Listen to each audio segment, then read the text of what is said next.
مگر میڈم اس سارے میں نا ایک خوبصورتی اب یہ کہا جاتا ہے پاکستان تحریک انصاف بھی ایک ٹرینڈ سیٹر ہے، لیکن ان کا بھی حال جو ہے وہ ایک خوبصورتی ہے سارے سسٹم میں. چلیں وہ کسی سے میں نہیں کہتا.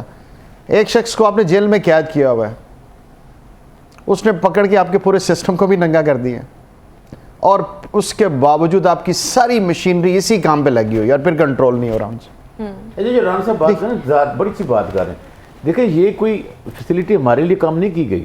مطلب جو پولنگ سٹاف ہے، اگر ان کے پاس بیلٹ پیپر کم ہو گئے ہیں تو وہ کس کو ووٹ کریں گے؟ آپ نے اے آر او کو کریں گے، ریٹرن افسر کو بتائیں. کوئی ایسی چیز ہو جاتی ہے، آپ نے ان کی کمیونیکیشن بھی ختم کر دی ہے. عبداللہ بھائی ایمرجنسی ہو جاتی ہے، ایمرجنسی نہ کریں.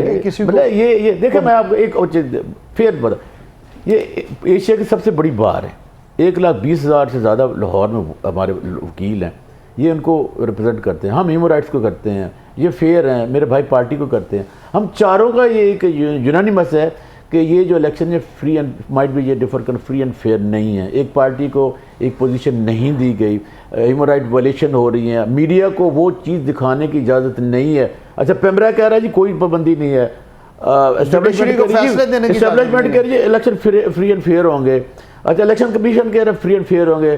سپریم کورٹ آف پاکستان جس نے سب سے زیادہ تاریخی طور پر ہمارے جسٹس سسٹم کو فلور کیا، وہ پاکستان میں مسائل کی جڑ ہے، وہ کہہ رہے ہیں فری اینڈ فیئر ہیں. تو بھائی کون سی ایسی سی آئی اے والے کہہ رہے ہیں کہ فری اینڈ فیئر نہیں ہونے چاہیے؟ دیکھیں یہ جو چیز ہے نا، اور آپ کو جو میڈیا ہے اس نے قوم کو شعور دے دیا ہے. لوگوں کو پہلے ہی پتا تھا کہ یہ جھوٹ بول رہے ہیں، جھوٹے ہیں. سر ایک شعور جو تھا جس کی بات بانی پی ٹی آئی بھی کرتے تھے کہ میں نے لوگوں میں شعور دے دیا، آپ کو کیا لگتا ہے وہ شعور لوگوں میں آیا ہے یا آج پتہ لگے گا کہ شاید نہیں آیا؟ عمران خان صاحب نے کچھ بھی نہیں کیا نا، انہوں نے یہ بتا دیا ہے کہ آپ کا انصاف کا نظام کہاں کھڑا ہے، آپ کا جو الیکشن کا سسٹم ہے، جمہوریت ہے، وہ کہاں کھڑی ہے، آپ کی سیاسی جماعتوں میں جمہوریت ہے وہ کہاں کھڑی ہے. وہی انتظار صاحب والی بات کے سسٹم کو ننگا کر کے ننگا کر دیا. آپ کی اسٹیبلشمنٹ کہاں کھڑی ہے؟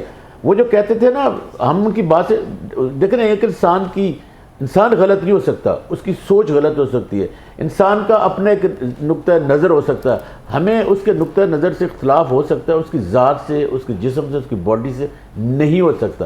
دیکھیں اس نے ایک شعور ضرور دے دیا ہے کہ دیکھیں یہ ہے حقائق، آپ کی مرضی ہے آپ نے کون سی چیز دیکھنی ہے، یہ صحیح ہے یا غلط ہے، آپ اس پہ چلیں.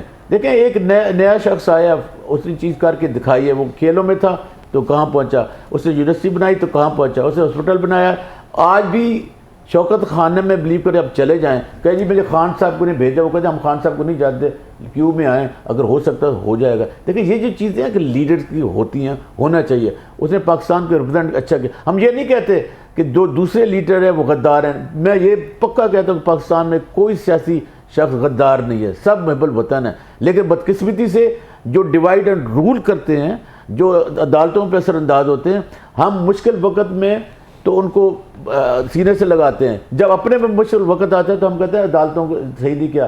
کل میاں صاحب کہتے تھے بشیر کا فیصلہ غلط ہے، آج عمران خان صاحب کہتے ہیں بشیر وہی بیٹھا ہوا، بشیر کو کوئی کچھ نہیں کہتا. اصل میں پیچھے جب تک یہ فیصلے کہیں اور سے ہوتے رہیں گے اور جو طاقت کا سرچشمہ عوام اور یہ جو فیصلے ہیں سیاستدان خود نہیں کریں گے، ہمیں یہ دیکھنا پڑے گا.